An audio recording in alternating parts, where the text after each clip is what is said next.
कहानी इज्जत से बढ़कर कुछ नहीं।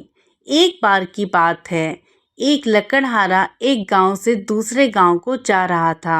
उस पर 4 चोर टूट पड़े। लकड़हारे ने बड़ी वीरता से चोरों का मुकाबला किया, लेकिन बेचारा लकड़हारा अकेला था। उसने अकेले ही मुकाबला किया, लेकिन वह उन लोगों से लड़ते लड़ते थक गया। तब चोरों ने उस पर काबू पा लिया। काफी उत्साह से चोरों ने लकड़हारे की जेब टटोलनी शुरू की। लकड़हारे ने जिस वीरता से उनका मुकाबला किया था, उससे चोरों ने यह समझा था कि जरूर इसके पास काफी धन है। लेकिन चोर उस समय ठगे से खड़े रह गए।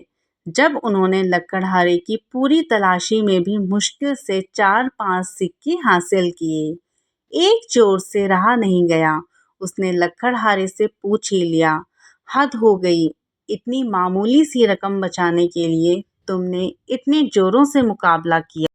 यदि तुम्हारी जेब में सोने के 2-3 मोहरे भी होती, तब तो जरूर तुम हम चोरों को जान से मार डालते। लकड़हारे ने जवाब दिया, नहीं, सवाल इज्जत का है। मैं अपनी गरीबी अजनबियों के सामने जाहिर नहीं होने देना चाहता था। मेरी जेब में क्या है, क्या नहीं, यह मेरा रहस्य था। किसी के भी सामने मैं इस रहस्य को क्यों खोलता? इज्जत की खातिर तो मैं अपनी जान भी दे देता हूँ। इज्जत की बात सुनते ही चारों चोर स्तंभ रह गए और चुपचाप दूसरे रास्ते से तेज कदमों से आगे बढ़ने लगे। नैतिक शिक्षा, पैसे से बड़ी इज्जत होती है। अब चलते हैं हमारी दूसरी कहानी की ओर, जिसका नाम है घमंडी मुर्गा। एक पुराने समय की छोटी सी कहानी है। गांव में एक किसान का बड़ा सा घर था। किसान खेती बाड़ी का काम करता था। उसने अपने घर में कुछ मुर्गों को भी पाल रखा था। उनका मुर्गा रोज सवेरे कुकड़ू कू का आवाज देकर गांव वालों को जगाता था। मुर्गे के कारण गांव वाले सुबह में समय पर उठ जाते थे।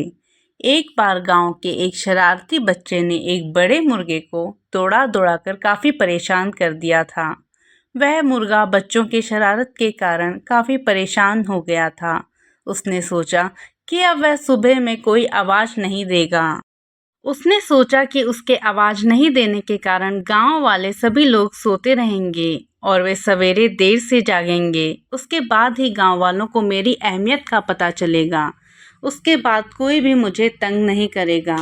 मुर्गा अगले दिन सुबह में कुछ नहीं बोला, परंतु फिर भी गांव के लोग समय पर ही जाग चुके थे और अपने काम धाम में लग गए। वह मुर्गा गांव वालों को अपना अपना काम करते हुए देखकर उसे लगा कि आज तो मैं सुबह में आवाज नहीं दिया था, फिर भी गांव वाले कैसे जाग गए।